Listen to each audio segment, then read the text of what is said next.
Hello guys. Oh, sorry. Hello guys. Good morning and good day.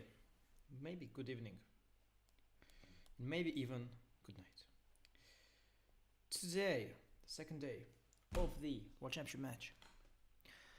The story, the plot thickens. The plot thickens, guys. Guten Tag, Tobias. The plot thickens as Ding has won his first game. To everybody's surprise, with the black pieces. In fact, my Twitter poll, I can tell you that, my Twitter poll, if you remember, I think it had it on like 11% or something. Let me see what it was. I think it had it on 11%.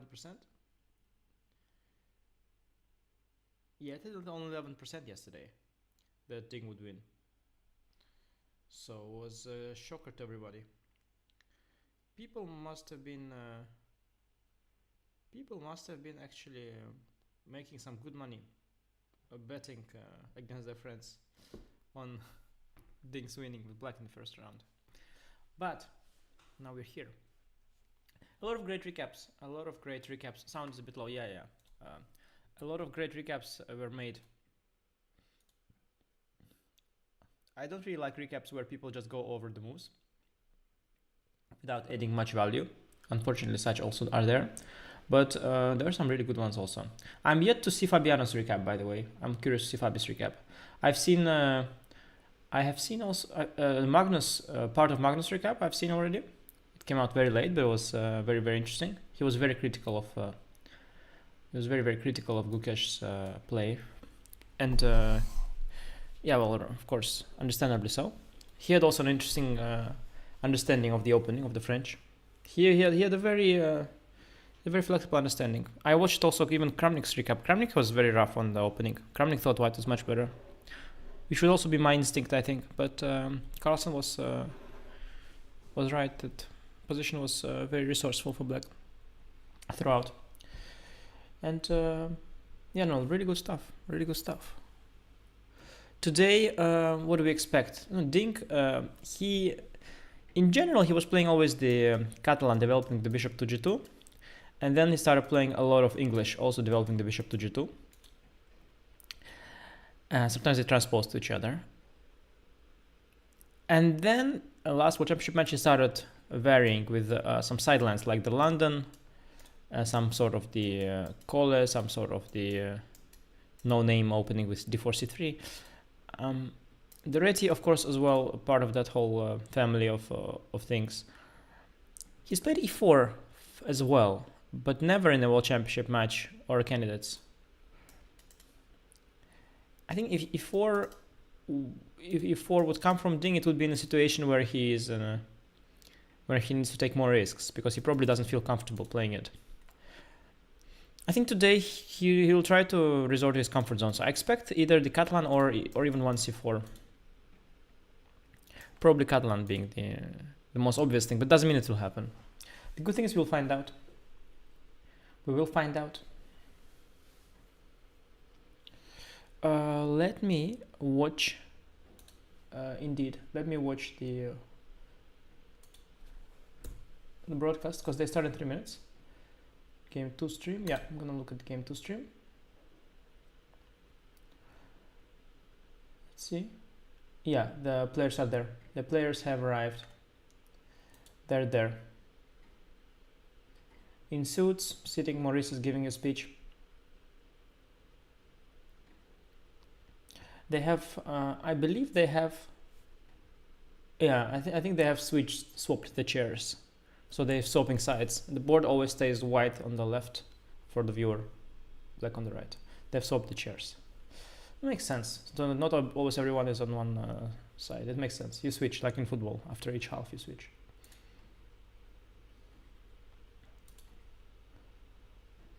The match feels balanced now. Well, yesterday somebody had the odds. So if you believed Gukesh to be a 75% favorite or something like that, then the match is now balanced. If you believed Gukesh to be a 90% favorite, the match is still very much in Gukesh's favor. But I think that the fact that Ding showed such a great play yesterday just tips the scales, you know. It turns it all around. Should be balanced, but you shouldn't also give Gukesh that much discount, because okay, balance, but he has to make it balanced for now.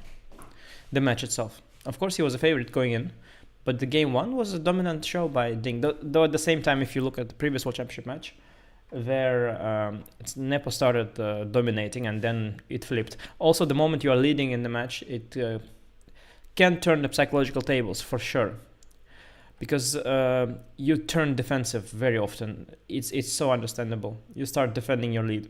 In fact, Ding should try and develop the lead today. Just go for it, Not too much, not with too much risk, but just try to keep that in mind.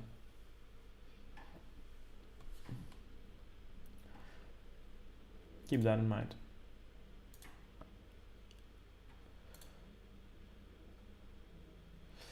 Oh, people are also saying that Ding needs to prove his form as well.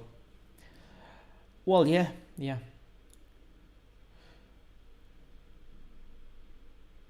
Who do you think will win? Well, today's game, I guess a draw is a favorite, but in general, in the match, yeah, I think it's. I think I'm going with 55 for Gukesh, 45 for Ding. The moment Gukesh equalizes the score, he's back. Big favorite for me. So he's got 13 games. I think he's still small favorite. Tobias. Okay, wow. E4. Whoa. I was giving a whole speech how that's unlikely. Oh, sorry guys. Wait, why is this one not? Oh yeah. Let me get this one on the other screen. Oh no, then it's gone. Wait, sorry, I should do this. Put two boards. This one will be a live board with the bar. Italian. Oh, okay. So it clearly was Ding's preparation for the match. That's not a shocker. But I thought that maybe he would play something more comfort zone for him. But actually, Italian is comfort zone. Like what you would think is less his comfort zone, some sort of a Sicilian. Gukesh could essay Sicilian too. He used to play some Sicilians like that. He could have prepared neither for the just by my chessable course, prepare neither for World Championship match. Also a plan. Great plan, I don't know, a plan. But here we are, d3. Yeah, knight f6, all normal. What's one interesting moment? Oh, knight c3, Yeah, this knight c3 Italian, it's a very timid system. But basically you have symmetry, but you are up one tempo. So you're the first to move. Make sure it's safe, but gives you a tiny edge. One interesting moment happened earlier. Gukesh could start with knight f6, which allows knight g5. He started with bishop c5, which allows the Evans gambit. Just and some other things like c3, d4. Just a little fun fact, but mostly people anyway play this Italian with d3, so it becomes a transposition. So it's like you start with knight f6. But it's just a little something for Ding to think about later. Maybe he wants to play the Evans gambit, just to keep in mind. There's no consensus on what's the better system. No consensus, no agreement. a6. Yeah, this is there are three big moves: a6, d6, h6. Also, of course, castle. The point is that if you go d6, knight a4, the bishop gets trapped for a trade. But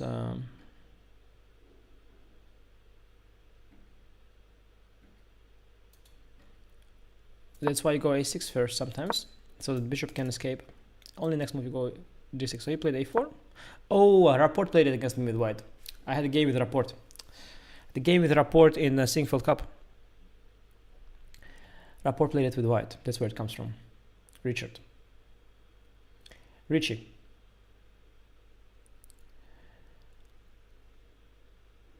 I have an interesting thing that the board is not updating on OBS when it's on the background. I have to tinker with that. I will meanwhile keep this one, and I will hide that other one. I'll try to tinker with that. Let me see.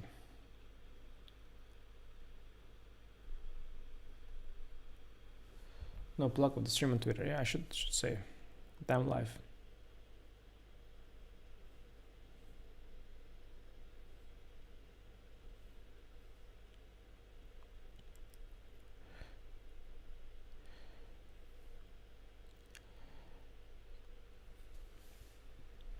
I don't know why he's thinking d6 really is the move. I think. I mean, you could start with h6. Well, yeah, d6 you sort of allow bishop g5 maybe, but let me play around a little bit with the board, with the live board. Give it some space on my screen. See what happens.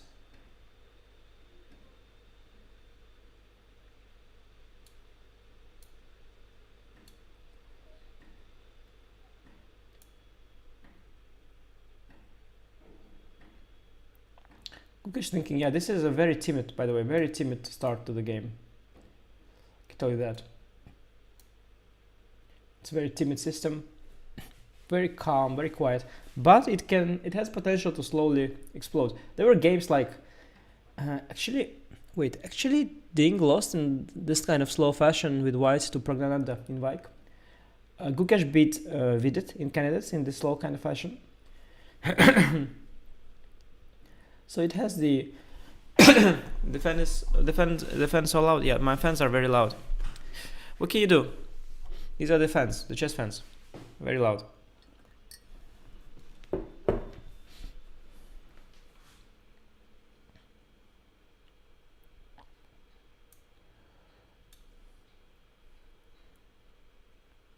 Well, let me meanwhile tinker with the board.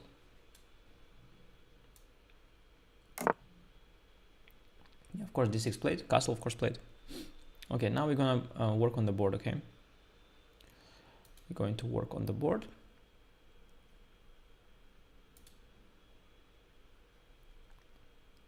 It's a difficult problem.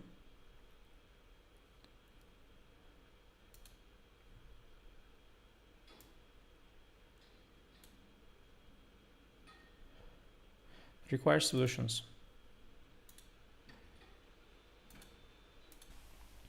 Yeah. OBS broke somehow. OBS broke. Order. We're back though. Let me see. AD doing commentary in Chennai. That's true. You guys, very timid start to this game, but as I told you, things can explode.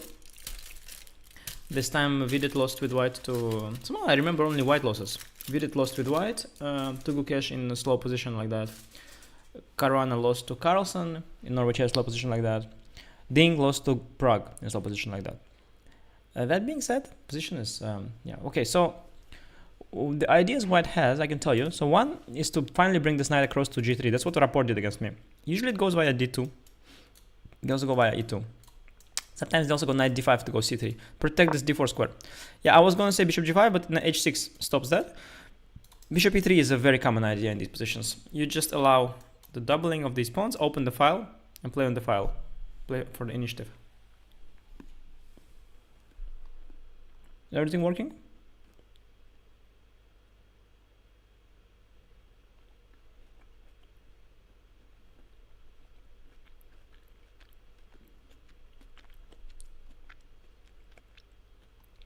Yeah. Bishop e3, I told you, it's standard. Especially after, the thing is, very often in these positions, you wait for h6, and then you go bishop e3. Because after h6, the bishop no longer has any other avenue. And also after takes, the fact that you weaken the square, because knight usually tries to come across, and then this knight comes here. So let's say you have a scenario like that. Okay, make some move. Like even a scenario like that, and the pawn is not there to recapture. So this is like one mini reason for this. But also for example, in a scenario like I don't know that, you cannot play g6 because the pawn is hanging. So now you often rather want to have pawn on h7. And when you go g6, you want it to be more, or let's say here you can't go g6 because of knight g6, because pawn is not here. So that's why they wait for this h6 very often. No, normal stuff. Now here you can take, which immediately creates this disbalance, which you can then sometimes patch up with this, and then the balance is sort of restored. Or you could leave the bishop here, allow takes and takes. Just takes, not takes, which is our competition, but takes. Or there is a third option. Okay, here is a bit odd, but you can sometimes put bishop here and then neither nor. You trade without impacting the pawn structure. This didn't happen, this didn't happen. So that's there.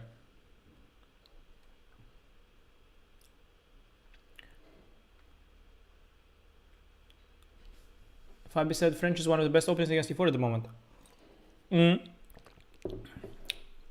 Wow. Fabi, you know, he's talking.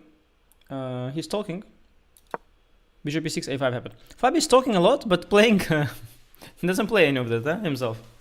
Najdorf is great, he says. French is great. Like, yeah, your opponents, please play your Najdorfs and French, but I'm not gonna play it. Fabi, tricky. Himself, he just plays e4, e5 and chilling. Yeah, Fabi. a5. This is a5 is a little bit of an. It's all prep still. So far, isn't it my game with Pragnananda more or less? Yeah, it is not more. It is my game with Pragnananda. Yeah, it's my game with Prague.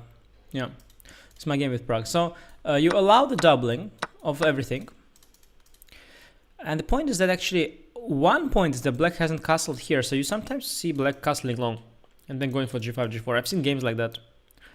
I think was it Gorechkina? Was it Gorechkina that beat Tanjungi? I think so. I think it was Tanjungi Gorechkina from recent something. Kind of by accident opened that game and I saw this. Ting played a5. This is definitely a novelty. I'm trying to recall if I've looked at this move. Probably. Let me check actually. Let me check it with the chess base. Let me check with the chess base.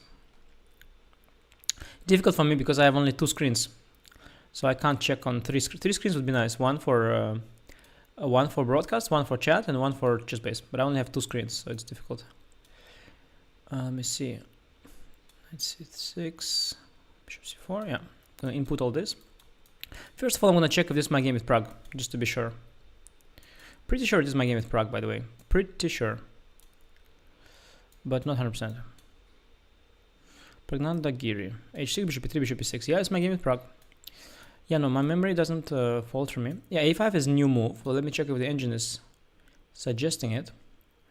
It doesn't look like a move the engine would necessarily shout. At the same time, in these positions, you can use Lichess. Yeah, I know, but chess base much better. Much more advanced engine. Yeah, wow. Wow. No, e5 is a move that's not suggested by computers at first. For an interesting reason, which I'm going to show you. But it's, yeah, I'm not sure if I've, but on the bigger depth, the computer starts to approve it. Fascinating, fascinating. Yeah, I'm not sure I've had it in my analysis. Really not sure. I have to check my analysis. Might have had it, might have not had it. It's interesting. It's interesting. So what happens is, so obviously the provocation, of course, is the provocation is of course that you go bishop b4. That would be the obvious response, but also clearly the one that you're hoping for. You're losing this pawn pretty much. You don't see how to defend it, but there are so many nasty ideas now, so many smart ideas, like some sort of bishop d5, knight d5, where you sack this pawn and then you put some pressure on this knight. I think the engine suggested some sort of bishop d5. But clearly this is where you're trying to take him. You're trying to deflect him, make him lose a lot of time, and meanwhile do something here or here. So that's the thing. Now if black takes everywhere,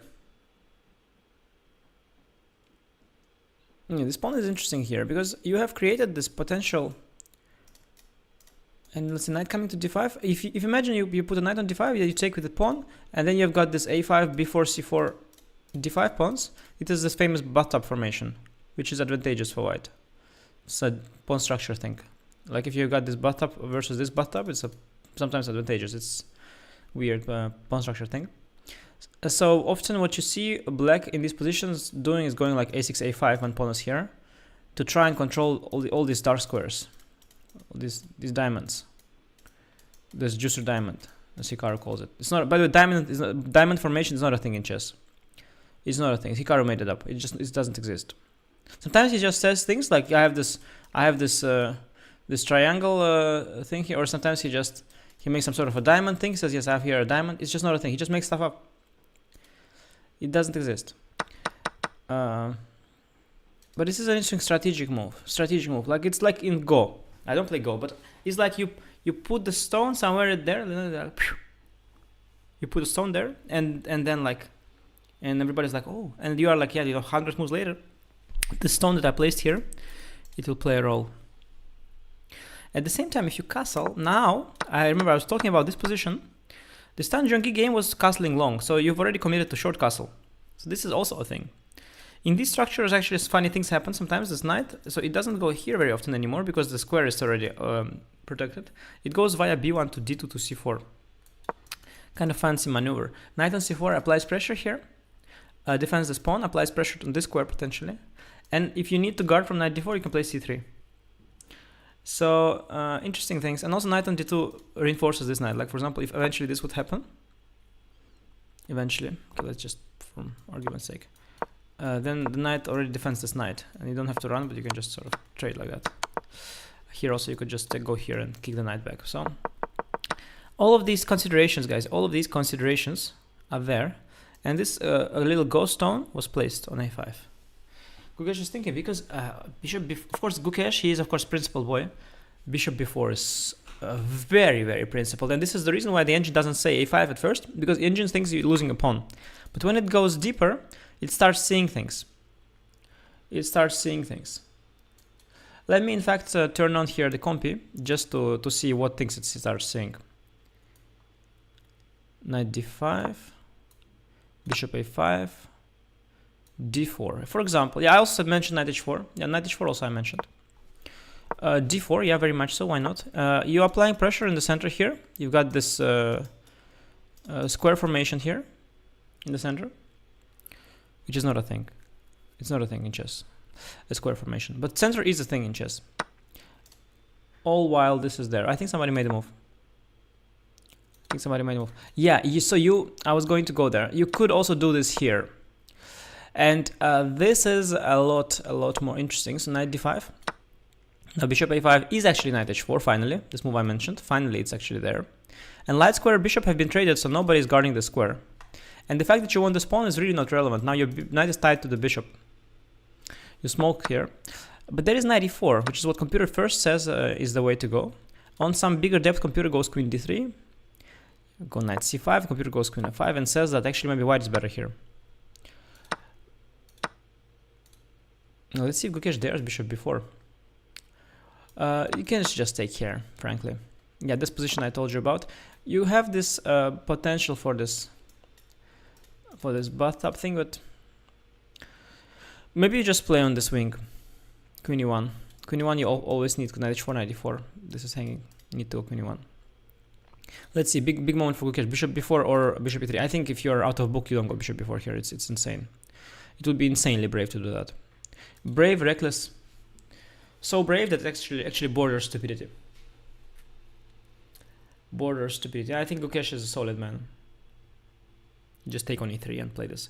These positions where white has the open f file, white doesn't really have an attack. There's some initiative, some play, but not really an attack as such. It can turn into an attack, but mostly it's some sort of initiative. And it really becomes double-edged, because these pawns, they can definitely backfire.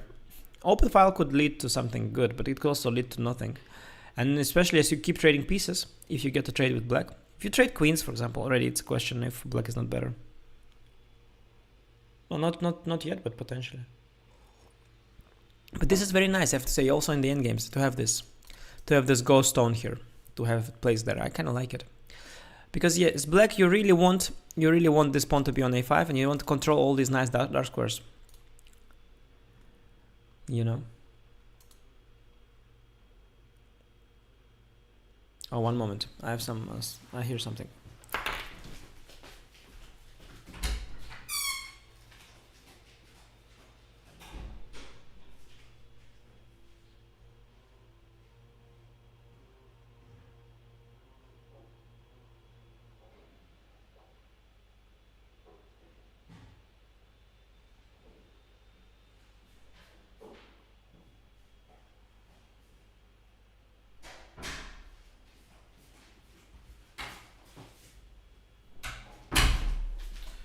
Yeah.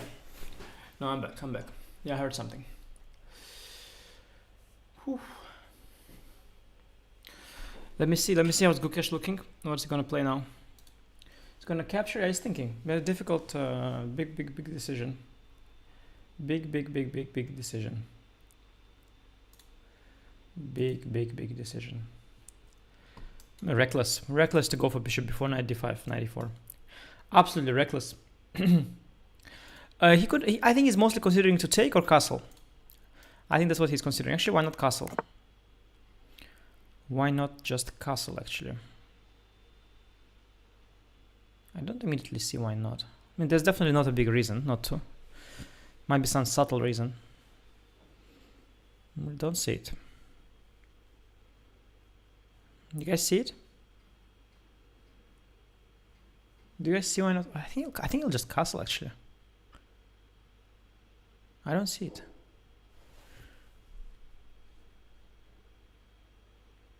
Let's see. Yeah, okay, it takes on c5, knight d2. Yeah, but it's very little. Knight d2 or? Yeah, and again, because of this, yeah, maybe slightly. Because this pawn now, it's a little bit... So, white can protect this pawn with b3. And it's like super stable. And this pawn, it cannot be protected by b6 because ab then softens up the b6 pawn. Okay. A very abstract, tiny... Could be, yeah. Could be something very small for white. Could be. Maybe. But that's the thing. White is playing for these little things here. Like, what more can you play for? It's such a timid opening. But you play with these tiny things. And this is so nice for Ding if he gets to play for something so little.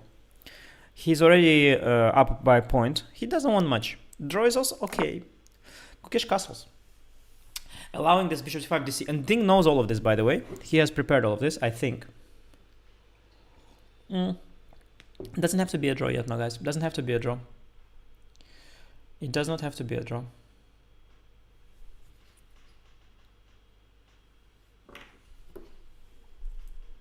Does not have to be a draw.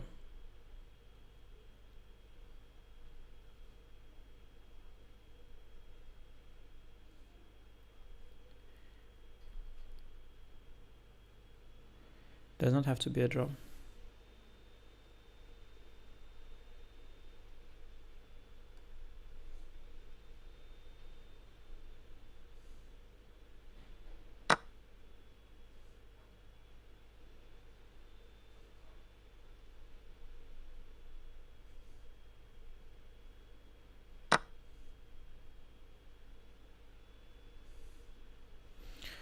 Yeah, this is what I was telling you about this. Yeah, oh, he played BT. He simply prepared. Wow, Richie did some good things there, guys. Richie report.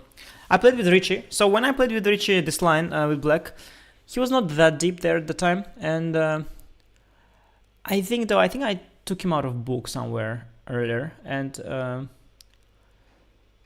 he against me he went for the 92 93 setup. Didn't get much.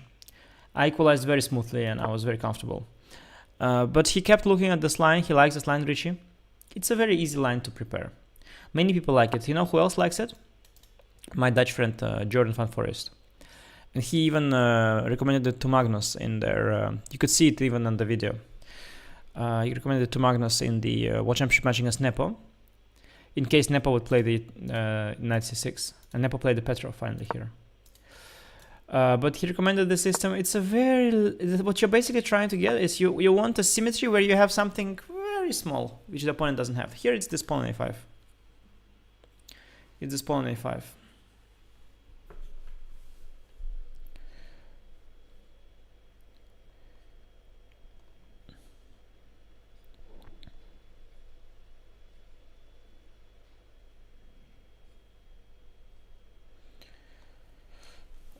Very small. I explained to you already. Yeah, why? Want me to repeat it? Okay, I'll repeat it for you.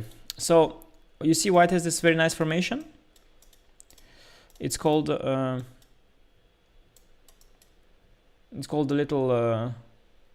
little weird ladder formation. It has no name. This thing is just a pawn structure like that. Yeah. Black. So white's weakest point here. The only weak point is this pawn on c2. And when the weak point is so deep in your camp, it means it's not so weak. Now black wants to establish the same, but if he does so, then b6 pawn will be captured and it will become weaker because it's here weak and ours is here. It's one rank below. So very subtle stuff. Frankly, I wonder. So even if I go b6 right now, how bad is it? Okay, it gives 0.4. You see the advantages? It's surprisingly, not so surprisingly. I mean, the reason is, again, when I place knight on d5, I'm going to be targeting this weak pawn. And this pawn is much more easy to protect. Now, b6 is not needed. So Gukesh has to do something else. He doesn't have to protect this pawn just yet. That's the point. It's not attacked, but it's also it's there. You know, it's there. It's a little annoying. A little annoying pressure by Ding. This opening went really nice for him. Really nice for Ding. Just symmetry, just a tiny pressure, not much risk. Such things rarely it can. Not this position, but sometimes when you have such position, it can also go the other way sometimes. But I don't see here how. I don't think white has any risk whatsoever here. I don't see it. How can white risk? Everything is symmetrical. You have, okay, this pawn, you could argue that this pawn is actually a little bit weak, but not really, because the rook's always here. Yeah, it's just not, it's really not weak. It can only be attacked from this square by the knight. Knight usually has to keep an eye on this pawn. It's not a weak pawn. It's a strong pawn, actually. White's just a bit better. A little bit better. Very nice for Ding. Gukesh is thinking. But Gukesh is chill. He also just wants to sit it out in this position. Just make his draw and play again tomorrow. Because it's tomorrow. They play 3 games now. No more rest day after two days. Easy to play with white. Yeah, very easy. Very little is going on. So I think what white wants. Okay, I'm not sure, by the way, what white wants, but one of the ideas, like my hand wants to throw the knight to d5. It wants it. You need to protect the e4 pawn. So one of the ideas is to protect the pawn and throw the knight into d5. You could also think about maneuvering your. So first of all, the question is what happens to the queens. Is somebody going to blink and trade them? Or is somebody going to simply avoid the trade? It's very tricky to avoid the trade, because if you place the queen on e7, knight d5 will come with the tempo. And after queen e7, rook e1 followed by knight d5 is definitely an unpleasantry. The same thing here. If I move the queen here, rook e8, knight d4 is going to be an unpleasantry. So both sides, they're saying neither nor. They're saying I'm not going to be the first to trade, because if you are the first to trade, you develop the opponent's rook, so you lose a tempo compared to waiting and then letting opponent take and then taking with your own rook. So you actually lose a tempo. You could wait to make a waiting move next and so on. At the same time, they don't want to avoid the trade because there's no good square for the queen. So they're just having a little stare down here. Black could do the same like what I just said for white. He could go rook e8, knight d4. In fact, rook e8 seems to me like a good move, except I'm wondering. Yeah, rook e8 I think is okay. I think rook e8 is okay. I was calculating a little bit, so if I could take and knight d5, but I don't think that's yet a thing. And if I go rook e1, then maybe you start. You take and knight d4. In some sense, black is maybe first. Actually, I wonder. Okay, he's probably looked at it with the engine, but from a human point of view, isn't rook e1 stronger here? I wonder. Maybe not. Idea being that I want to take and play knight d5. Because after b3, black is actually the first one to get this knight d4 idea.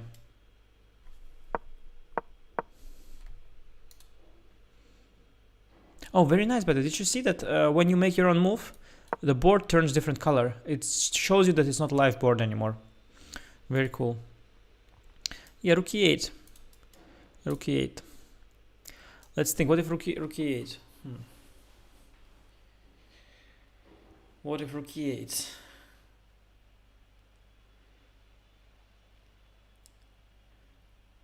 Okay, so one question I have. So, okay, Gukesh is thinking, let's just make this moves. Let's make these moves. Rook e8. First of all, queen d1, rook d1, knight d4. It's not a big threat, and I can play knight e1. It's a minor concession that I've allowed knight here. But on the other hand, knight is not there forever. I can maybe play f3, king f2, maybe bring the knight to d5. Or to a4, and maybe protect this pawn with rook c1 later, and then play knight d3, pile up on this pawn. That being said, still it seems a little bit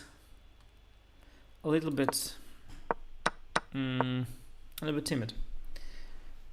What other thoughts do I have? Okay, we can definitely explore just briefly this, but it makes no sense to me. This doesn't make any sense to me. Even this would be just good, I think, for black. I don't see the point. Also, I don't think this trade is. It's an interesting trade because you really isolated these pawns, but okay, maybe black got majority here, but maybe. Anyway, taking on d8 feels wrong. One thing I should notice is also that black could go knight d4 without trading. That is definitely also on agenda. Quite annoying, actually. Again, this knight is not. Maybe it's an illusion, but it is a little annoying that it's there. Yeah, I wonder. Let me put an engine here. Why not rook e1? Why not rook e1? Rook e1, queen takes d1 is strictly the only move because knight d5 is a big threat. Rook d1. Rook d8. Yeah, well, rook e1 was definitely not stupid. Definitely not stupid. b3 was made. Yeah, so rook e8. I assume queen d8 again. Yeah, queen d8 then. Yeah, it's the same story. So I see the point. Okay, I see the point. So basically, he's saying that rook d8 is the best move here, because the rook has to keep an eye on these pawns. And he's saying that I'm going to make a waiting useful move, very useful move to reinforce the pawn structure. And after rook e8, then I'm going to take. And now, basically, I've won a little tempo. And now I always just wanted to trade these queens. Because actually, I'm just wondering now how to follow it up, though.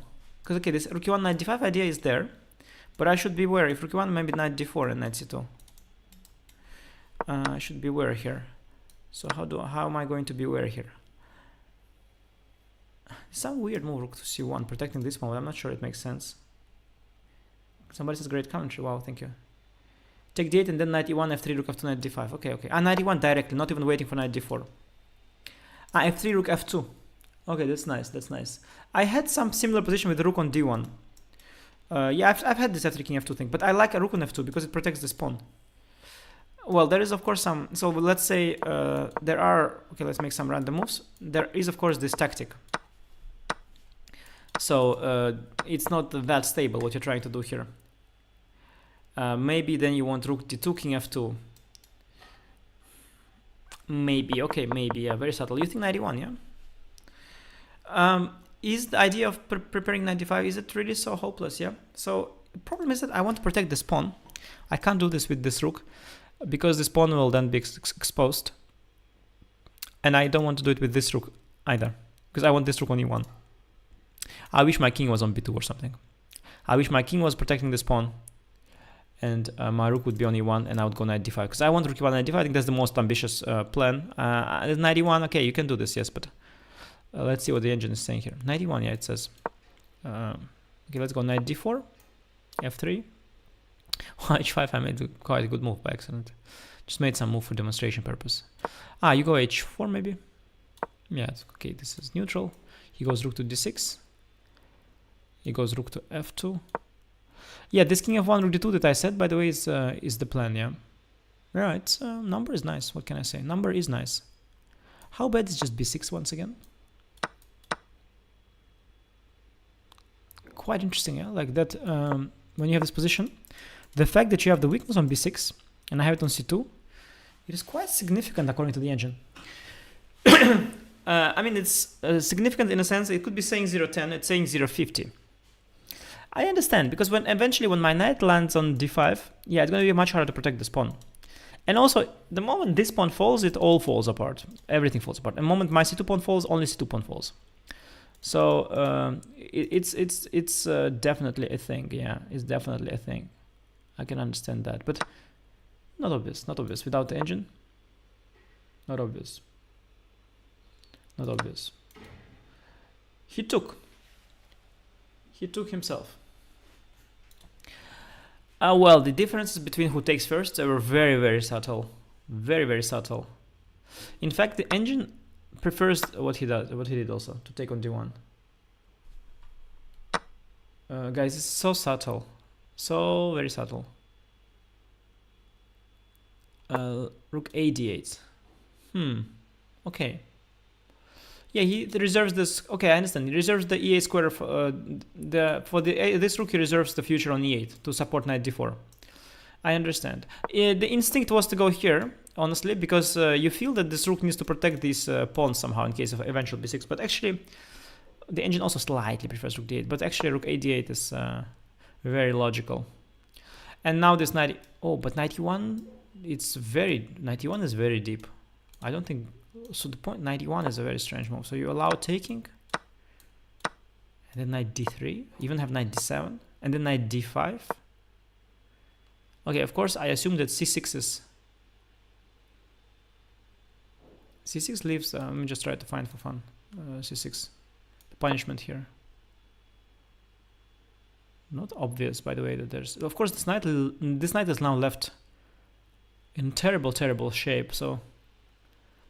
The optics are very good for white, but it's an endgame and you're down a pawn, so it's also not that obvious. Probably SA check. Well, maybe it's just not easy. General compensation, of course, but not easy to me. I don't think Ding's going for this if he doesn't know it, but maybe. What is that?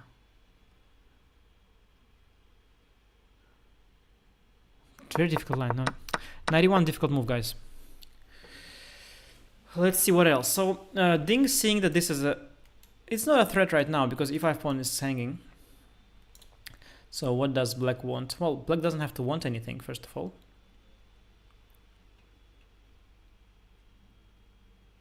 What does white want?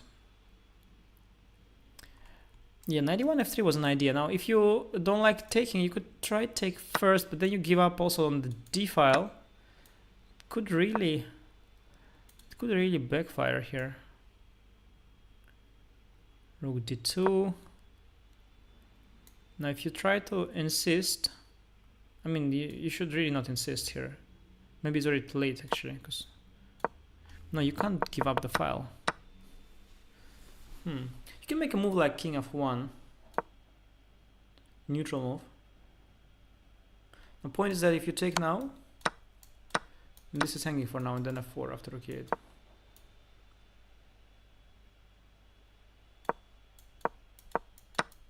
So protect the pawn. King f1, yeah. The black can also do the same, of course. Can also make some useful moves. So always knight d4 idea to trade this for this. Then I want to go knight e1. That was my point. 3 knight d3. Ding is in a tank, so Ding is out of book. Because why he's out of book is because probably Rapport wrote him something after rook fd8. Small line, like you're a bit better here. Just play normal move like rook f1. No, rook f1 actually a funny move, yeah. And then rather to c1, no? Then at least. But actually, yes, on f1 it was going to f2. No, but then to c1. You cannot go to c1 and then bring the king up. Yeah, so he probably told him, okay, you can play rook c1, and then go knight e1, f3, knight d3. And Ding is now wondering, so if I do here the same, he might just do the same, by the way. But I don't know what he wanted after rook f8. Maybe he also just stopped here. Maybe he wrote b3 plus equal. Plus equal, maybe he wrote him. Because you can't cover everything. There are so many things to cover. Like maybe there's giant analysis here. Giant analysis. And then on this castle move is just short note in the file saying, okay, now you just take b3, queen d1, rook f d1 plus equal. We have knight e1, knight d3, put him an arrow like in chessable course, and stopped. Yeah, no, it was a fascinating business. This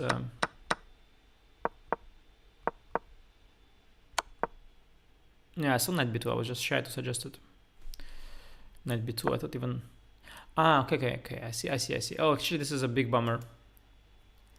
Big bummer because if knight b6, I have rook a1, and if knight f6, I have knight a.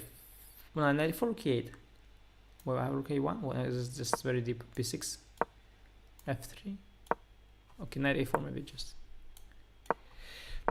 Yeah, this is an interesting line. Knight e1 is a very interesting line. Black doesn't have to go down this road.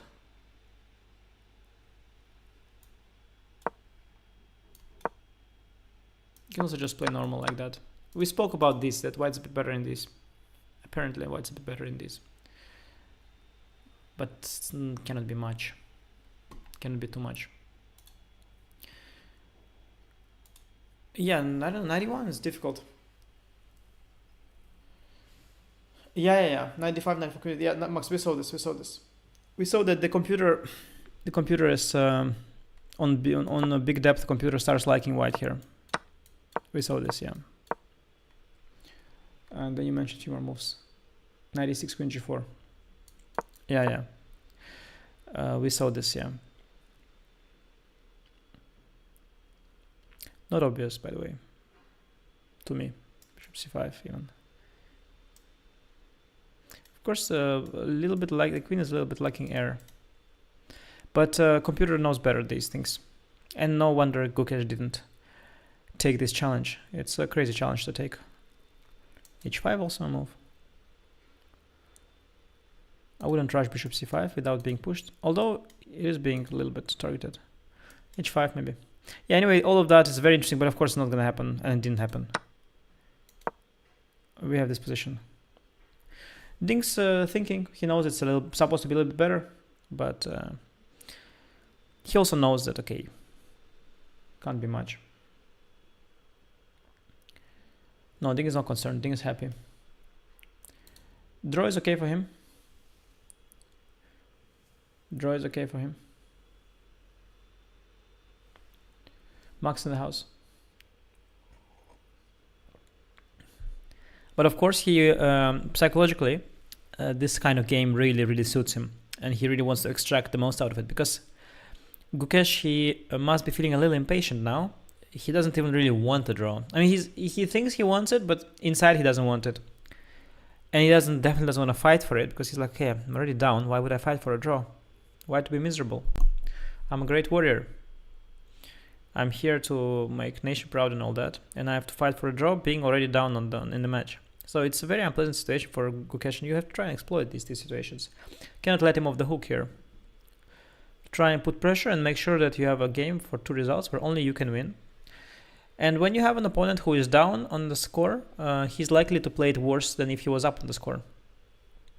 Because if you are up on the score with black, you really are kind of happy with the draw. So you're nicely patient here, and you feel motivated to work for that draw, because that draw preserves your lead. But if all the draw does is preserve your -1 status, which is not great already, yeah, how motivated are you? You are like, yeah, okay, draw is fine, but nobody's giving you the draw. So very unpleasant for Gukesh. But Ding has to find a way to put pressure here. Yeah, no, so there are basically two ideas I see, two big ideas I see here. So one is trying to make knight d5 work, which is protecting the e-pawn by rook e1, but then knight d4 is there, so you're not in time. And the other idea is this knight e1, knight d3 that Erwin Lamy suggested. Knight e1, knight d3. Knight e1, knight d3 is a very nice idea, because the point of that idea is not only that you put a pressure on this pawn, but you remove the knight, so you can then play f3, protect this pawn, and then go knight d5. So actually, it all revolves around the same knight d5 idea anyway. You would ask, why not knight d2? Well, knight d2 is...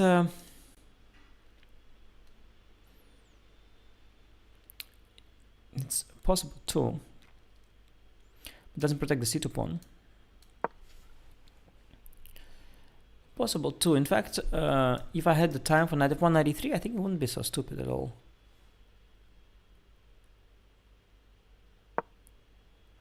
Wouldn't be so stupid at all. But Ding has essayed the move. It's another regroup. Knight f1, knight e3, by the way, it's definitely sensible. Knight on e3 would be great, actually, no? Protect this pawn. I the square.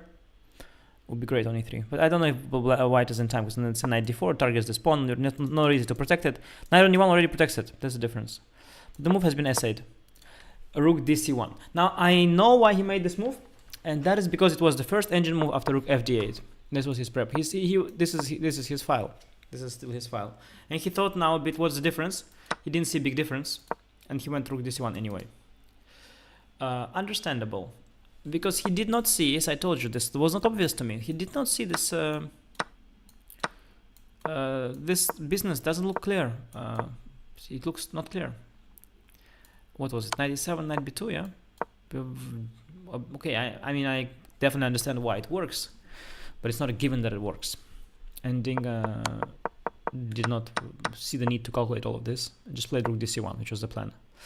And now he wants, indeed, knight to e1.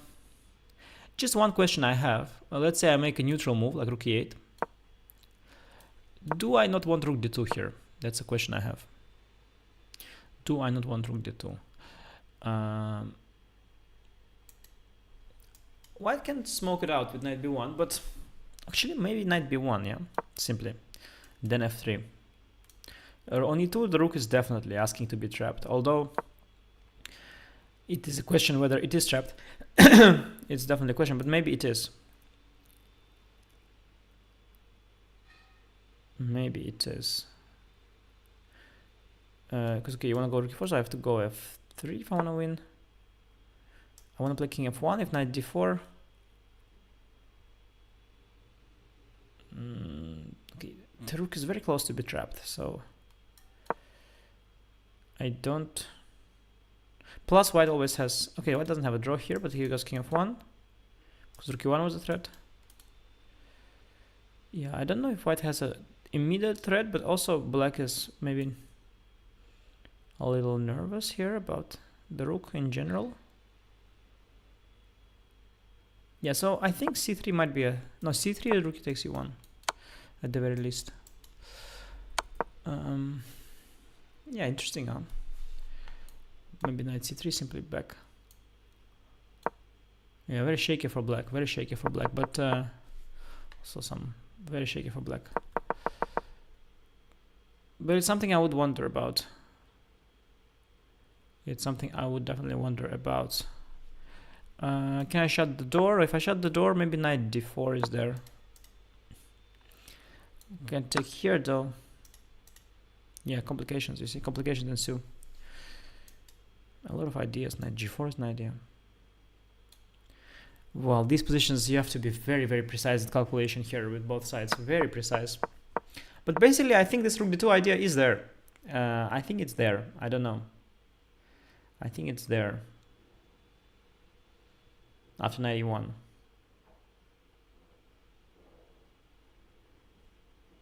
Yeah, Max missed c3 rook e1, huh? Yeah, Max. It's we're calculating on this stream, huh? We are not here just talking nonsense. Calculating.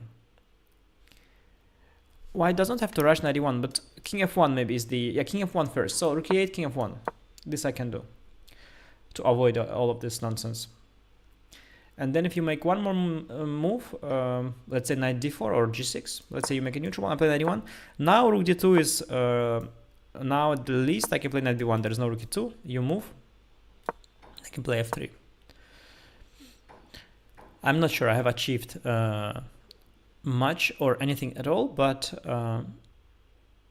yeah, white's position doesn't look amazing here, frankly, with these knights. Does not look amazing, but maybe they'll come back to life slowly. I'm also a bit worried while my knights are here that somehow he'll jump somewhere with this knight, play f5, and it will start getting, it might start getting also double-edged, but I'm not sure. Knight 3 really comes next.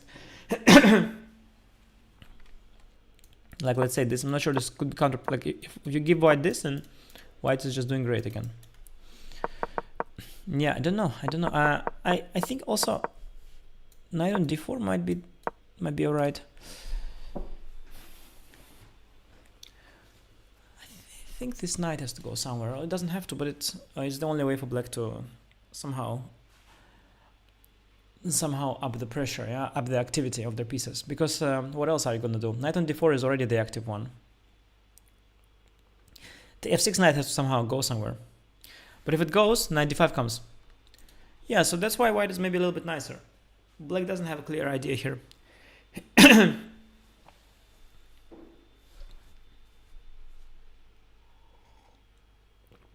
Somebody asking pick Ding calculation and pick Gukesh calculation, who is better?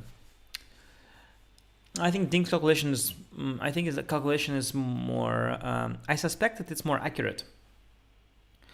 I suspect that he sees less, but he sees more accurately. It's my suspicion. I think Gukesh sees a lot more variations. But then at the peak, maybe Gukesh sees more, huh? But I have a feeling that Ding was a much more precise calculator.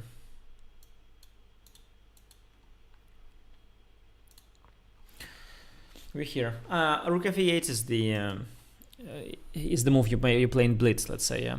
It's the basic move, but maybe it's trying to be deep. Because, okay, you could argue, you know, the rook on f8, one day you move the knight, push f5, one day very far away, yeah, up to 91, 94. Maybe this is a waste of time. Also, you might argue knight anyway goes to go to e1, so why you need to waste time protecting the pawn? If you anyway knight e1, you go knight d4, maybe go g6 first. You know, these kind of considerations are there. Very subtle, very, very subtle. But I think the reason white is a bit better, as I told you, not because white wants very much, mostly it's because of this situation, because of this strategic situation that I told you about, that okay, this pawn is very easy to defend, and if you go b6, then the pawn on b6 will be harder to defend than the one on c7, and because of that, you're just sort of a little bit strategically worse here, a little bit, a tiny bit strategically worse, and the other thing is that, okay, I want to, let's say, play knight e1 f3, and I don't even want very much after that, but you also don't want very much, because you can't move this knight comfortably, because I'm going to go for d5. And this knight, it can sit on d4, but that's its peak. Like, it peaks here. Like, let's say, it's the best square for the knight, so you can't further improve your position. You can't move this knight, because it's subject to knight d5. Now, if you, by the way, try, and then say, okay, I kick you out to c6. Now this pawn is very, very weak. I just attack it, it falls. Because you don't even have b6, a, b, c, b anymore. So this isolates the c5 pawn tremendously. So this structure would be a terrible, terrible strategic concession. I will just go around and collect this pawn in the long run. And even if I don't collect it, let's say you get passive. Let's just imagine this. Oh, this construction is so terrible. Your knights are absolutely tied down to this pawn forever. And I just need to bring the king, exert some pressure, and it will be very unpleasant. C3 maybe to guard. Oh, it's not that terrible if the king, but yeah, you can't do anything because you can't. Yeah, you're just tied up. You're completely tied up here with black. So you can't ever go c6. So if the knight moves, I am gonna land on d5, and it's gonna be monster knight here because chasing it away ruins the pawn structure further. So here black sort of already peaked with all his pieces. Now he might double on the d file, unclear for what. He can't move this knight. He can play h5, but that's really about it. I can play h4, g6, and that's it. You can't improve further. You can't go b6 because it's even hanging, and also it doesn't improve your position very much because after abcb, the pawn on b6 is then target to knight d5. So black has peaked in terms of plans, and white is only about to regroup. He can bring the king here. Maybe he can remove the rook from c1 and upgrade it to d2, where it will not only defend the pawn but also potentially contest for the file. I have also knight d5, knight takes d5 cd idea always, which is interesting that it's kept in the air. I can also delegate the defense of this pawn to this rook. White doesn't want too much either, I must say, but white wants a little bit more, and white is a little bit strategically better here on this wing. So white's a bit better actually. White is actually better. It's a conclusion. That's the conclusion. This is the conclusion. Now today's game, guys, is going to slow down for sure very much. It's a very, very, very subtle game. Now see, the spectators are not that thrilled, but Ding fans are. They're like, well, we're chilling. Our guy's chilling, we are chilling. I explained you why white's better. I explained why white's better.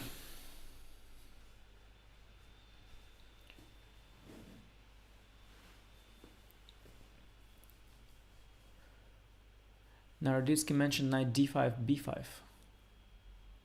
What b5? I don't know. Yeah, g5. See, move like g5 doesn't do anything. Weakens the square a little bit. That's all.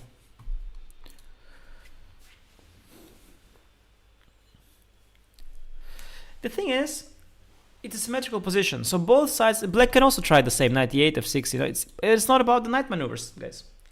It's not about knight maneuvers. We both can do same maneuvers. We both can play knight d5 and knight d4, knight e1 and knight e8. So this is not why white's better. White's better because of this here, the situation here that I've explained you. White's better because of that. Because our c4 pawn is protected and yours isn't. And if you try to protect it, then your b6 pawn will be vulnerable, and ours isn't. This is it. That's why this little rapport idea, a5, see, it's a strategic idea that has tactical justification, typical. So what you want is what you got, right? This a5, you've slightly squeezed these pawns. What you want is what you got. And the tactical justification is that if you try to punish it with this, winning the pawn, then you get this whole shebang with knight d5, queen d3, queen f5, and the tactics also will start working for you. At least working enough to confuse the opponent and maintain the balance. Because I think the position is probably objectively equal if black plays a series of good moves, but Ding knows these moves and Gukesh doesn't.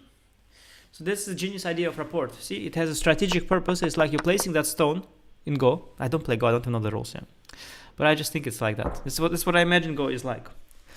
But then you're like, yeah, but what if I do this, this, this? And you're like, no, it's working here too. I'm in time here.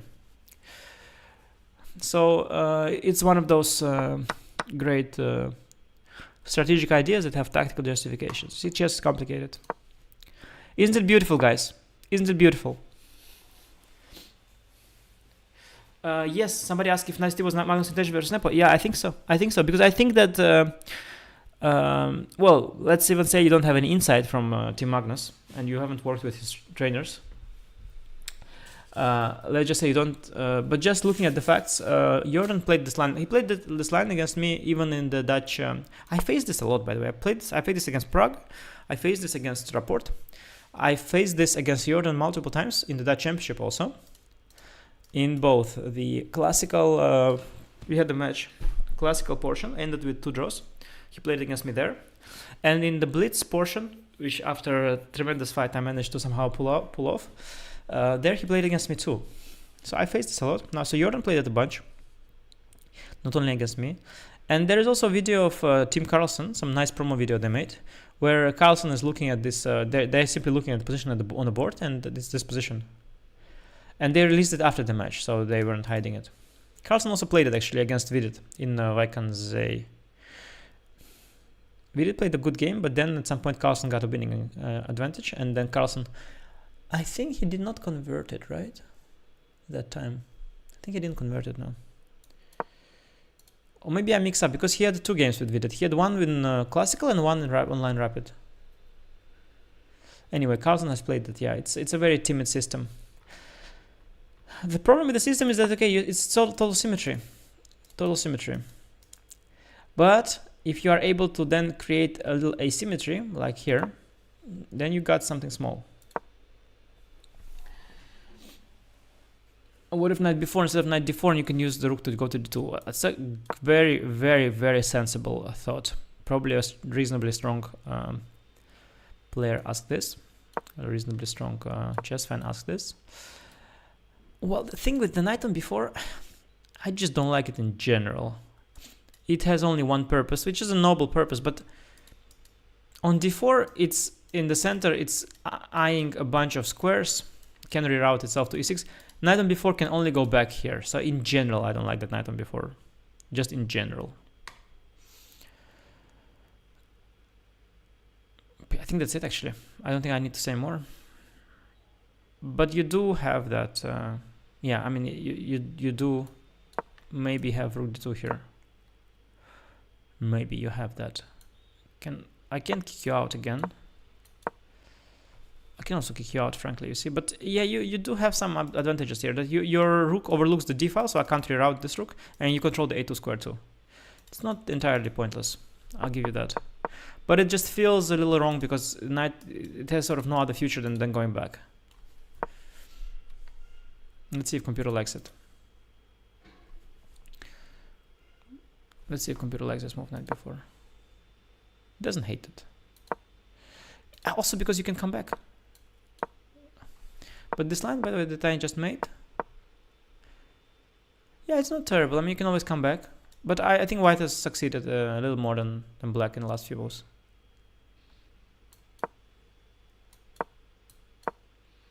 Knight a4.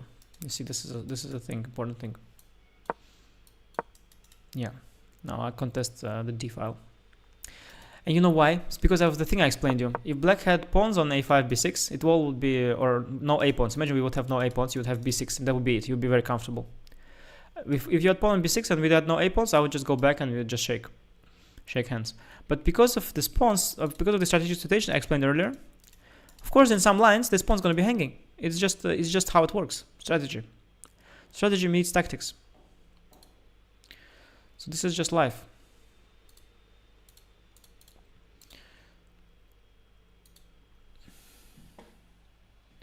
One hour to make over 30 moves. Yeah, well, not 30. First of all, 26. Secondly, no, time is not going to be an issue here.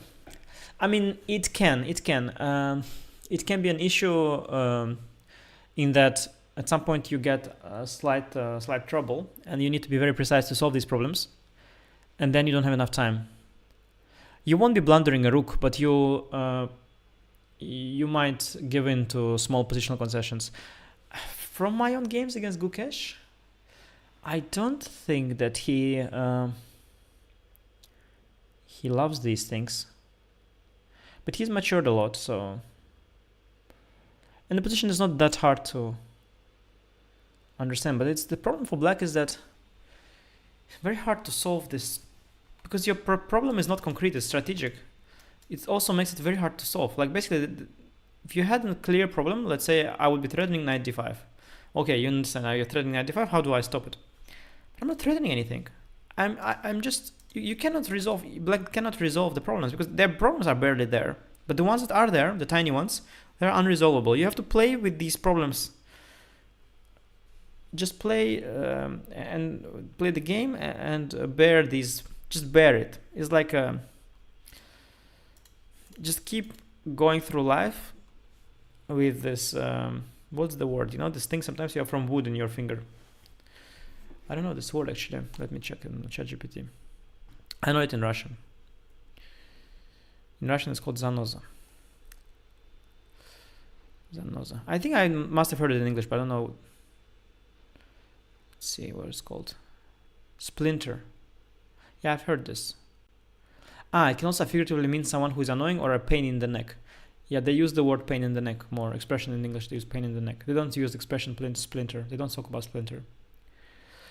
In Russian, they use this word a lot as to explain these kind of things, where somebody is being a pain in the neck. You just live through life with this pain in the neck, maybe. Knight h5, a 4 e6. By the way, good point that the knight on e6. So I already told you that whenever knight moves, knight comes to d5. That's a problem. That's a big annoyance. But in general, if you were to, I'm thinking of another route. Okay, I'm thinking of maybe this route a little bit more.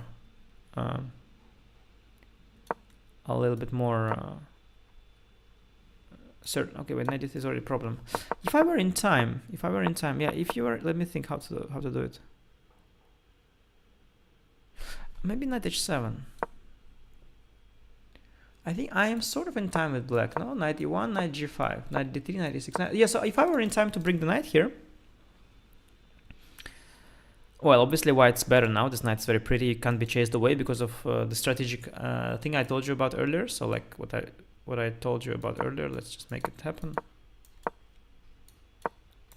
is that, yeah, now this pawn is absolutely absolute disaster. It cannot be protected with b6 ever. So it's going to be an absolute, it's like not a splinter, but it's like a giant wood stick in your I don't know where,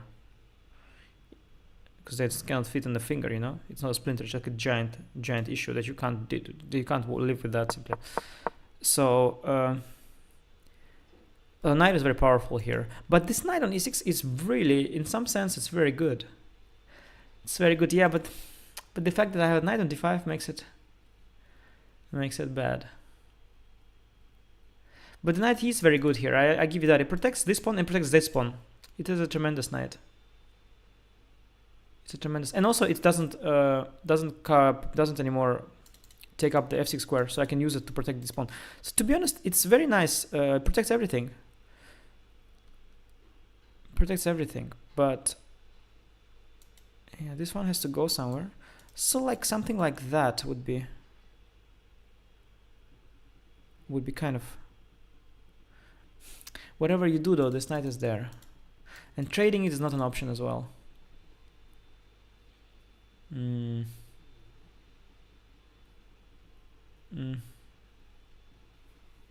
Black's position is not bad, but you haven't solved your issue.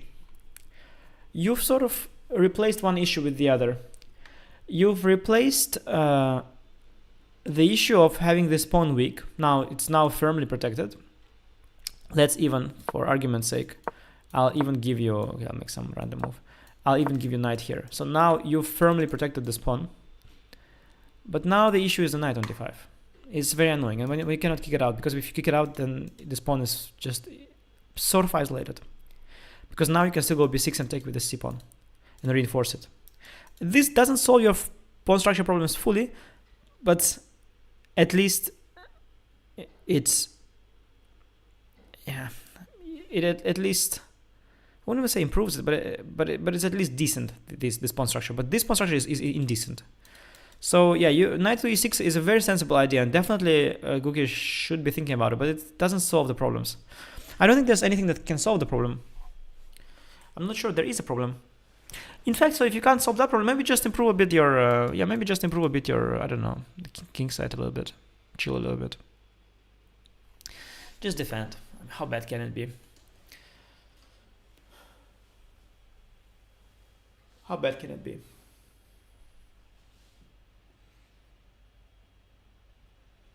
If king can somehow come on king side, it can solve every problem. No, that's not true. So, you mean the king to queen side?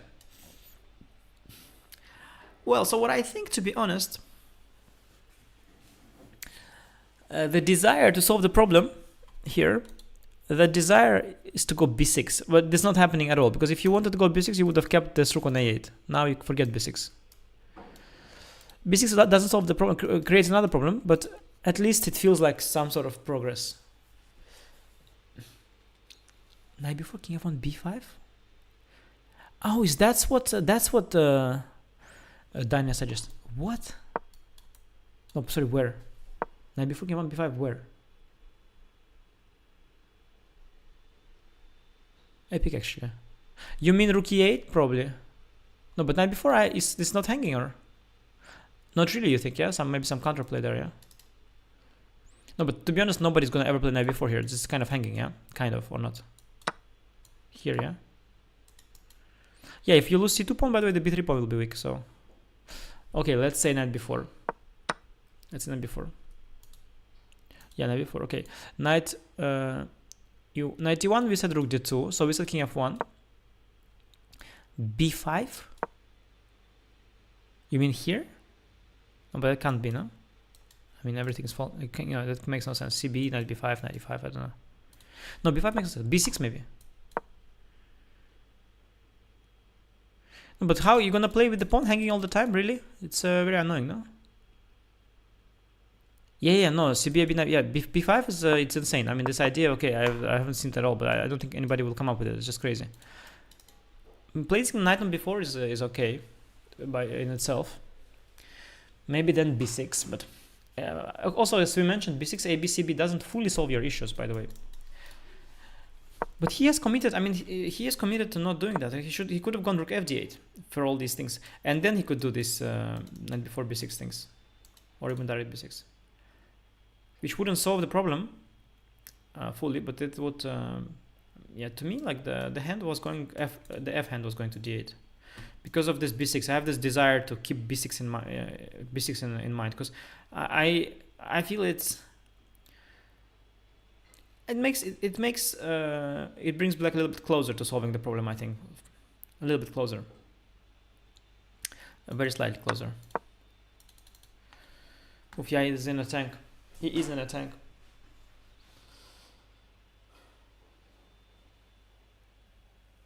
Someone suggests knight h5. Well, we spoke about it, but yeah, you said knight d5, knight f4, yeah. Okay, but I could also I could start with g3. You said f5, yeah, but f5. I mean, I doubt it. Positionally, I doubt it because this pawn is also going to be weak. Let's say here, but tactically, tactically it makes some sense because you are very active right now. You have some ideas. And if I go here, it's all great, but this knight, of course, it should be somewhere else. Yeah, it should be closer to these squares somewhere. Somewhere here it should be, not here. So it is not outrageous. Knight h5 not outrageous, but very, very, very desperate, very risky. And I could just do a nothing move like king f1. Then f5 is even less appealing because the knight is stable on f3. Yeah, and when you go knight f4, then I go knight d5. Oh, so basically it's basically like this. Yeah, I can also do it. Yeah, no, we spoke about these positions. This is possible. It's all possible.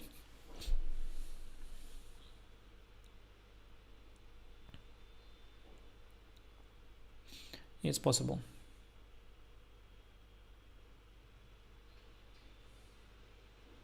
Is it justifiable to spend this much time now? It would be if you had a way to fully solve your problems. It would be, because if you solve your problems now and you have even 40 minutes left, it's more than enough. He made a move.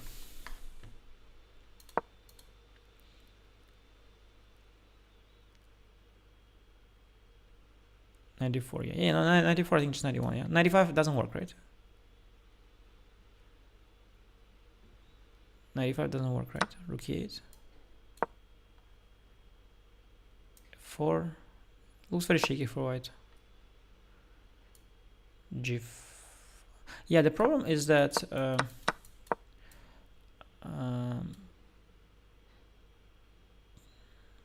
yes, here is here. Problem is that this business is falling apart. So this is okay. It looks like it doesn't work. It also, it's not in the spirit. 91 will be played, and oh, we've got 10 euros, guys. This is amazing. More than that, we got a compliment. No, guys, thank you. I'm not here pretentious, you know, to trying to have the best commentary. It's impossible. I'm also on my own here. I don't spend any. I don't have any. The channel is broke. The channel has no budget. This channel has no budget. It's broke. It's broke. Unfortunately, I'm not broke, but this channel is broke. So we are not competing with anyone or anything. I just want to watch the game myself. I want to watch it fully focused on the game. I'm very, very interested in this. So I'm watching it in full comfort. I'm having the camera here to my right, which you can't see unfortunately because I'm not allowed to rebroadcast it, which I think is an arguable point. I mean, I understand FIDE's point. I think it's arguable. I don't think it would have taken anything away from them. I think it will only contribute. But I understand also that they would then have to, at some point, they have to set some certain rules. Maybe I would not take anything away from them, but maybe somebody else would, some big channel. And somewhere they have to draw a line. So maybe, I don't know. Anyway, all that being said, so I'm just chilling here. I'm looking at the game. And I'm also talking a little bit, like pretending like I'm doing commentary, so that other people are watching and it benefits someone else too. Tea is disgustingly cold, by the way, at this point. It happens always in these streams. You come with a nice hot tea, and by the end of it, it's already cold and disgusting. So we're not here pretending for much. So to say that this is the best commentary channel, it's a little bit of an... I don't believe you, to be honest, you know. It's a bit overkill. We don't have the cameras. We don't have co-hosts. I'm also, my overlay is not great. I don't have a live board and an analysis board. I'm basically, I feel that I'm fulfilling a role of an addition to a real commentary. So I think you should watch somewhere else, sort of too, where there is a real commentary with proper live feed, and you see the live board and you see the bar there and you see everything there. And I'm like, and if you want to see what I think about it, because it's also interesting, because I'm a different player than the commentators, then you can check in here and take a look. So that's what's sort of the role of the channel. That's the role of the channel. Because to be honest, joining commentary, I've been doing this commentary also. It's great. I mean, they paid very well, first of all. But it's very different. Like you have to constantly run the show, and you have to really think about what you're saying, and yeah, you have to always. It's a different job than just watching a game like this. Thing is thinking, because 91, I don't think you allow knight f3 gf. It would be a unnecessary concession. Knight d2 is not really a move, I think, at least because of 92. It just doesn't feel great. But he has to little bit consider 95, because okay, the guy left a pawn hanging. You can't just ignore it. It's a world championship match. By the way, I'm also just wondering now, isn't this even working for black? Simply this. I mean, you can sack some exchange, but so basically, yeah, this is nonsense. Knight e5 is nonsense, right? Let's verify with the computer. Knight e5 is nonsense. Yeah, both knight e4 and rook e8 is. But why this line is not worse for white? Oh, knight c3 back. Nice, nice, nice, nice. I would have noticed it if I was paying attention, going slower over the line. Yeah, no, this is not it. But then just rook e8. Yeah, basically the line I initially mentioned. Oh, sorry, in this order. Yeah, now g5 was one thing, but in this order I can do this. Yeah, yeah. Oh, actually, knight c1, knight c3 again. Actually, knight f4 even. Anyway, black has plenty of options. The line I mentioned first, the most simple line, rook e8, f4, g5, g3. It's actually not great. White is a bit better. A little. But it's just, basically, yeah, just not happening. 94, 92, 94. But it just feels wrong. So no, 91 is the move. Well, computer also says no, but this isn't. You don't do this because you don't need to. Why? I understand that it's not the end of the world, but why do you create weaknesses for yourself? You don't need to. No, 91 is gonna come. And then we are back in the position I talked about when the knight is great, but it has peaked. It has peaked. It's like you have a team, and you have a great player on board 1, which is knight on d4, but that knight can't win the game, the match on its own, and it's also not as great as it looks. It's just chilling there. And you need to also have board 2 join you, but if board 2 joins, the opponent starts unleashing himself. The comparison I'm making, by the way, makes no sense at all, so I should probably stop. But yeah, knight. The problem was that you can't improve position with black. You can't improve it. You can maybe double on the d file, which is not even open. I mean, the knight closes it. So white has also not many, but white has tiny ways to improve it. Tiny upgrades. White has a million tiny upgrades. Million tiny upgrades. And eventually knight d5. But the thing is, if white does all of his upgrades and eventually does knight d5, if white gets everything he can hope for, it's still not much. So that's the good thing for black. I'm thinking like there are a lot of plans. There's also a plan, like so. Let's say a plan, like let's say I do this, knight g2, knight e3, kind of cute. I like this knight on e3. Just like I like the knight on e6, I like it one on e3 too. That's also a thing, and then maybe knight d5. But again, even when all of this happens, it's not much. Black should go g6, king g7 somewhere. Put rook here. So the thing is that black can't solve his problem. Black can't improve the position much. White can improve it a little bit, but white cannot do too much either. But you know, with black it's very annoying, these positions where it's very annoying when you can't improve your position and you think the opponent probably also cannot, but you don't know if he can or cannot. And you don't want to sit there, wait and find out till Ding reroutes some knights where you didn't see some rerouting, or you didn't see some pawn break, or you didn't see some plan, and suddenly Ding does it, and then you're like, yeah, okay. You don't want to defend like that. You want to ideally defend where you do something yourself as well. But what happens is sometimes you should just wait, but then you are afraid of this thing happening, and then you panic into some action, which actually makes it all worse. So it's difficult. Defending is difficult in chess. It's difficult. Now guys, who said g5, g4 plan, who like g5, g4, it's not a great plan, guys. g5, g4 doesn't do you much, and it just weakens your f5 square. I don't think g5, g4 is great. I don't think so. I think you should not weaken the f5 square like that. No, my instinct is, I think g6 is good, g6 king g7, slightly, like it's well known, g6 king g7, g3 king g2 sometimes. Now, white wants f3 king f2, because protect this pawn. But g6 king g7 it's one of those, it's called pushing your position a little bit. You're slightly pushing your position up. So it's like in checkers, I don't know, okay, I'm talking about other games that I have no clue about, I also don't know checkers. But in checkers, you can also like move your entire pawn chain by one rank up. I don't know if it's good or bad, but in chess it's good. If you move your position upwards, like your position is here, let's say this is your position here, and by going f3 king f2, you moved it one rank upwards. And the same with this, so you g6 king g8, g7 king g8, and g6 king g7, you just moved it up. You moved this thing here up. You've moved your position upwards. You made it more compact. In the end game, you try to move everything towards the middle. I think, I don't know. Knight d3, guys, it's a tactic. So knight d3 will eventually happen. Eventually, knight is coming there, but right now it's a tactic. Guys, c6 b5 ideas. Now, so those who suggest c6 b5 ideas, they don't know something. They don't know something that some other people know. Guys, what do they not know? The guy who suggests c6 b5, what does he not know? Tell him. Tell him, guys.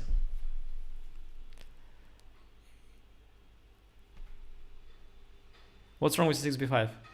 Google the thing? Yes. And passant. And passant. It's holy hell, yes. He doesn't know and passant. No, my friend, it's a good suggestion, but there's a rule in chess that when you do this, the little bug. A little bug there. Look. It's on. But you know, the true story is, I'm laughing, but I was also one of those people, I promise you. I used to, was a kid, so I had this friend who started chess when he was like 2. He was a total prodigy. He was a little bit like Anish, like the other Anish. He was a prodigy, but a local one. He was not 1500 yet. He was a prodigy. Started at 2. He became very good. And Obviously, when I started at 7, I think we were about same age. I started at 6, 7. Obviously, he was much stronger than me. But he started to slow down a little bit. He started losing interest at some point, and yeah, he sort of he was very sort of smart. So he very early on caught the basics, but it seemed that actually chess was maybe not actually his thing. In fact, but of course at first he was a bit better than me, and we played a lot in an interesting way. So we played a lot on the phone. We didn't have internet, right? So we would call each other, and we would just sit on the phone and play. And I think the phone bills were cheap at the time. Still are, I guess. So we would just play on the phone, like I would say E4, E5, and so on. So we would play a lot on the phone. Because at some point we were around so at first I was weaker, and then at some point I was getting stronger. At some point we were around the same level as well. And but mostly when we started I was weaker, but I was trying to put resistance. But so the moment I found out about en passant, is everything working, by the way? YouTube is not responding. Open widget.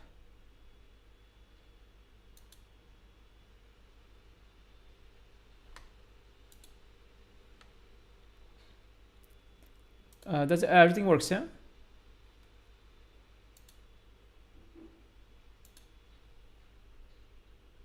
Let's see. Oh no, everything works, I think. Yeah, everything works. Okay.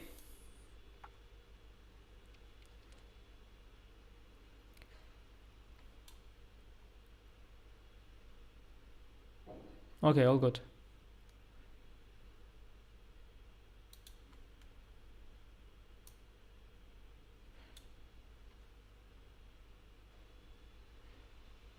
Yeah.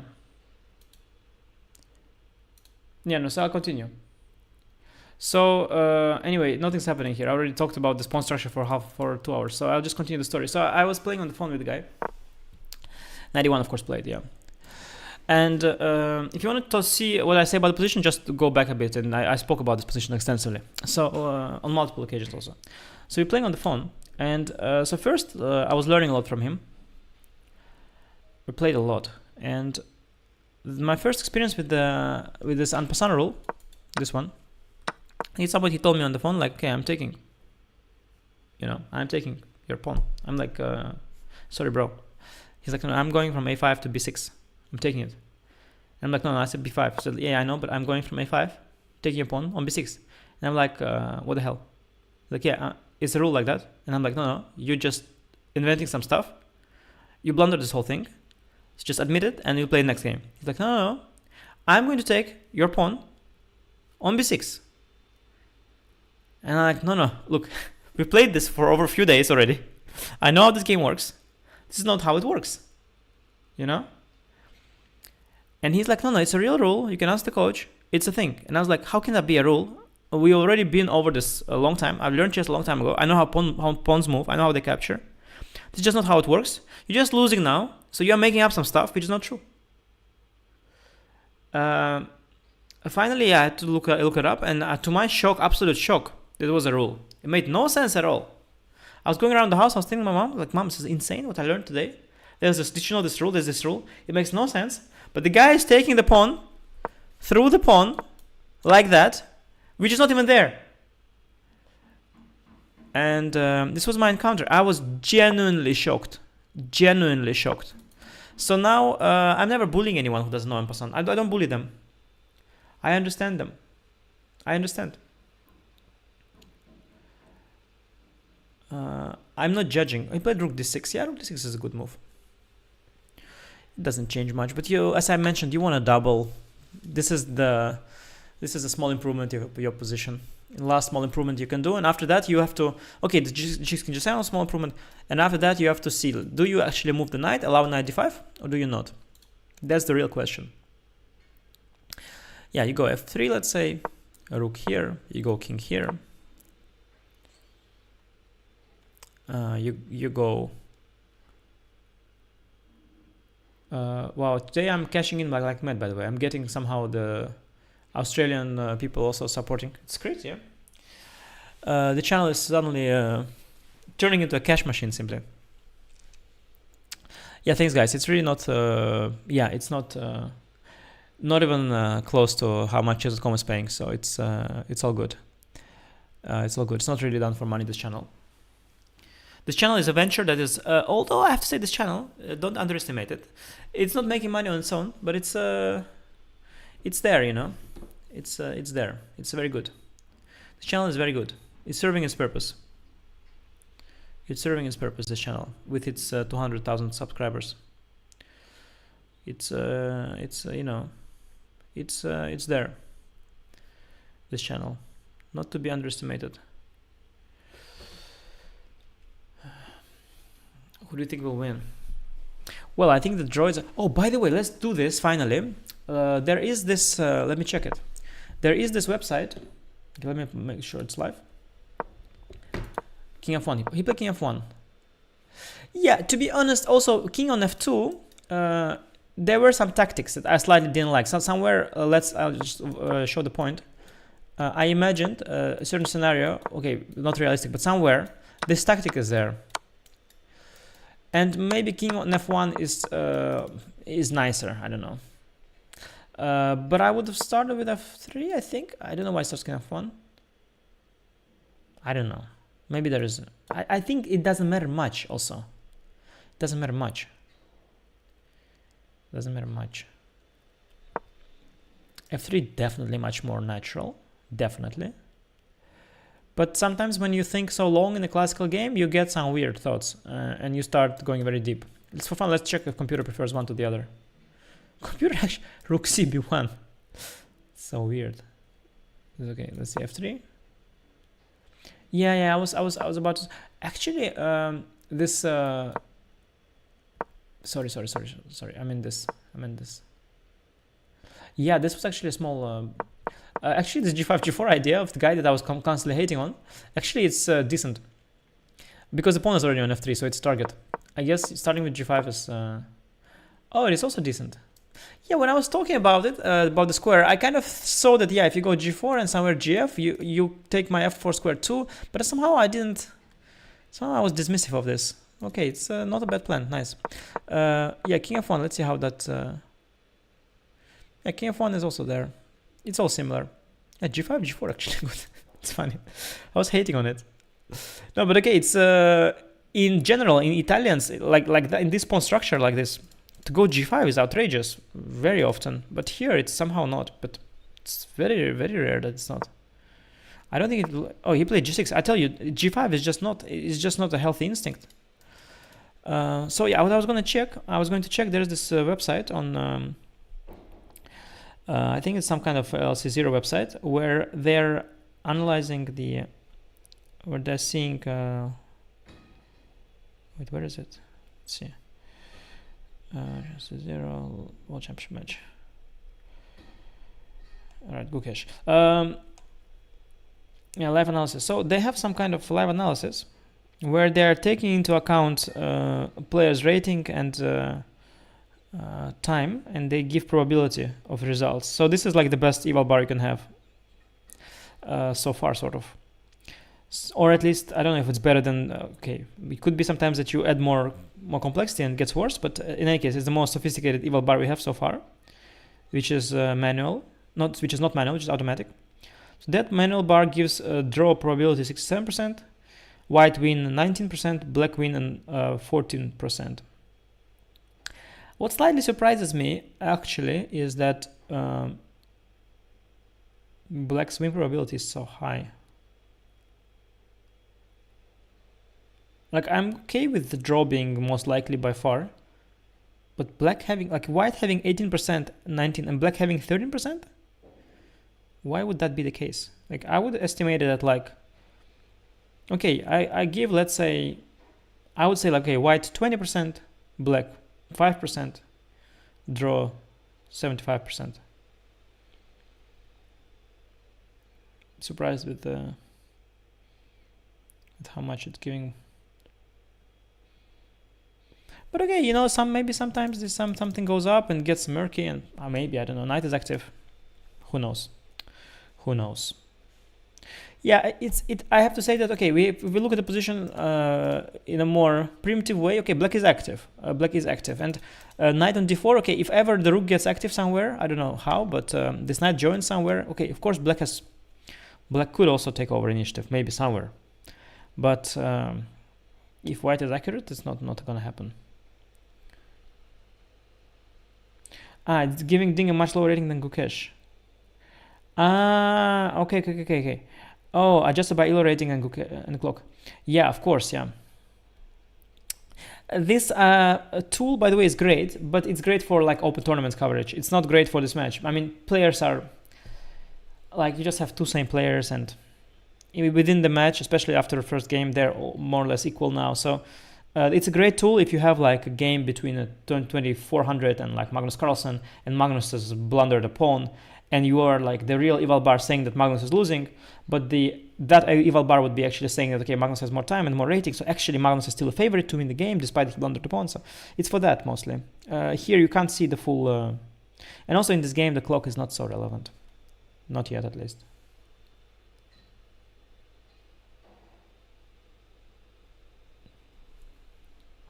Yeah, Rook C B1, yeah? What does it do, yeah? We can try to figure it out for fun. Let me think just and figure out. What does Rook B1 do? Rook C B1.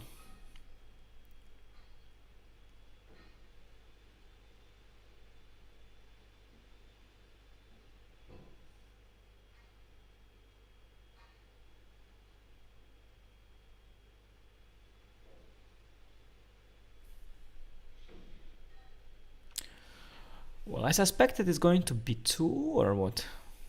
To protect the pawn from the side. Well, one thing I could imagine is if you have a rook on b2, you move this knight somewhere eventually, then you can play c3 and this pawn is protected. So I could imagine that.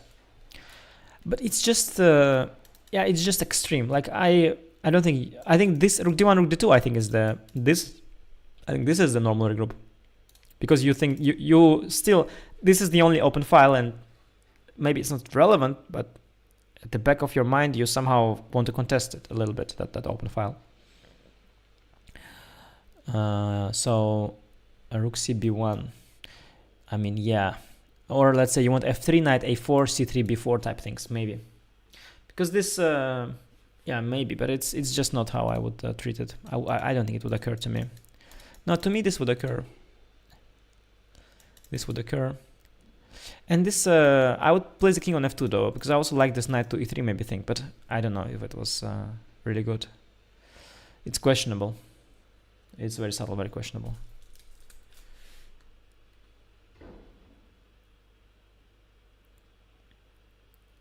Rook b1 to go knight, no, knight d3, knight d3 anyway, knight c2 is there, so. Although, yeah, then knight c5. No, rook ab1 is normal, yeah. Although rook ab1 and knight c6, you probably have to go, maybe knight d3. I thought you go back, but no, both rook ab1 and rook cb1 are very strange. No, very strange. Slightly, also, I find it slightly odd that he plays the king here and not f3, king f2. Because I was giving that speech where you should move the stuff upwards. I don't see the point. I don't know what he wants. Maybe he doesn't want f3. Maybe he doesn't want, okay, I know Ding, of course. He of course hates any sort of counterplay now. Maybe he doesn't want to be challenged by g5, g4. He wants to keep the pawn on f2. He would love to reroute the knight to e3 without touching any pawns. I know Ding. The current Ding is super anti counterplay. He wants to keep very much control when he has control. He doesn't want to give any counter chances these days. Partly to do with, I think, a little bit lack of confidence, so then he's just overestimating any sort of counterplay. But yes, he wants to go knight d3 or knight to e3. Knight to e3 is utopia. It's not happening. g3 is even more weakening than f3, so it's not happening. He wants to plant the knight on d3. Yeah, I don't see how to do that. I don't see how he can perform what he wants to perform without bringing the pawn up here. Maybe rook d1, rook d2 he wants. He's waiting for... Okay, he's also waiting for black. Let's see what he's maybe waiting for black to... But he's running out of moves a little bit. He's waiting for black. If black moves this knight, then of course this knight goes to d5, this knight goes to d3, you don't need f3. Yeah, I see. But Gukesh will wait also. He'll play king here, rook here, maybe h5. And then Ding will go h4 and f3. But white is running out of moves a little bit here. That's also why all this rook b1 came to computer, because indeed white can just do nothing. And just slightly modify the position. Because black can also do nothing with the knights. This one already peaked, going backwards is not improving it. And this one it cannot go because knight d5. So black can't do anything at all. So computer starts sophisticated tiny regroups that make the tiniest of senses. This blunt idea of going b4, by the way, is opening the b file. It's an idea of the devil. It's an idea of the devil. It's one of those ideas that if you get it in your head, you should be like, it's from the devil, go away. Because, I mean, like, the more you think about it, the more it makes sense, but it's just strategically so wrong. Let's see for fun. Yeah, see, it's not so bad, but it's from the devil, this idea. It's from the devil. Actually, it's not so bad. I realize it's not so bad, but it's just it's from the devil. Don't do this. It's not gonna work somehow. You're weakening your pawn, you're solving the double pawns, but of course you are aiming. So the point of this is to eye the b7 pawn, and if b6, then this pawn is hanging. It has some concrete justification, but it's just it's not good. You guys, I have to go, I think. I'm leaving at a great moment. Nothing's happening. Nothing's happening. I'll if something happens, if it will be just a boring draw, by the way, I might not even come back. But if something's gonna start happening, some action, I might come back. Please add faces of players, my friend. I'd love to, but the faces are here. Frankly, this is Ding's face, this is Gukesh's face. If you want them moving, so I was considering to put like a GIF of them or something, or like I was considering also putting a footage of them playing from some like other event.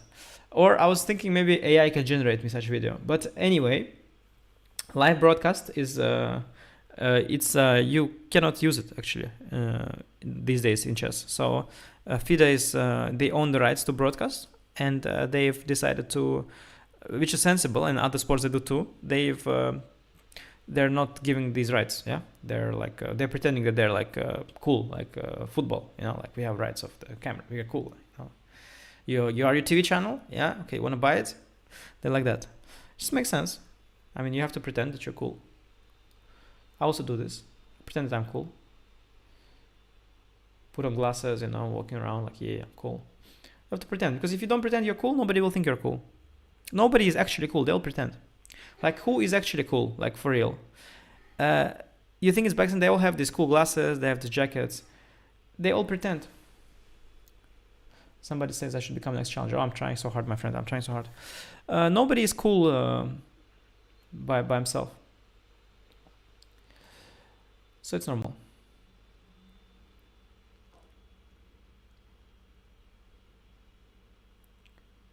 Yeah, looping GIF of Ding-Gukesh. I'll consider these things, yeah. But to be honest, it doesn't matter. I'm just chilling here.